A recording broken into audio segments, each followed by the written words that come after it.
Andito tayo ngayon sa Zambales sa taping ng upcoming series ng ABS-CBN at Prime Video na The Silent Noise. Bida dito sina Angelica Panganiban at Zanjo Barudo.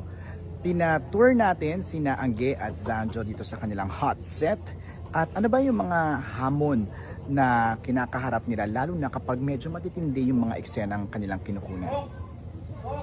Welcome! Thank you sa pagpunta sa aming set ng The Silent. Kamusta ang hot set? Ano bang kinunan yung eksena today? Today, mga flashbacks. Okay. Mga flashback ng character. Kaya ganito yung... Dalagang-dalaga pa ako. Oh, wow, naman.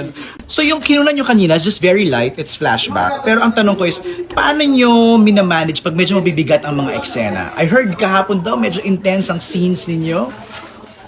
Yes. Well, siguro wala kasing magaan dito sa ginawa namin, dito sa The Silent Noise. Lahat talagang loaded yung mga eksena. Okay. So, kapag may opportunity na medyo magaan yung mga pinukunan namin, kitang-kita mo, nag-reflect talaga sa energy namin. So, it's a good day for you to visit the set. Maganda yung mga aura namin. Ilang percent ang light, ilang percent ang serious?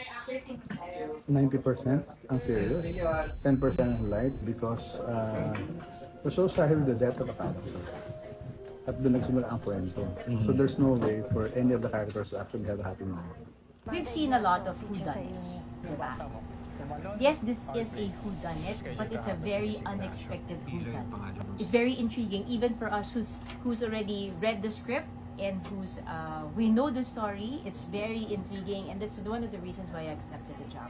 Kung wala pa kayong Prime Video, panahon na, oras na para mag-download ng Prime Video. Hindi kami bibiro, hindi namin kayo bibiguin dito sa The Silent Noise. Sinisigurado namin na talagang may enjoy nyo, masusulit nyo.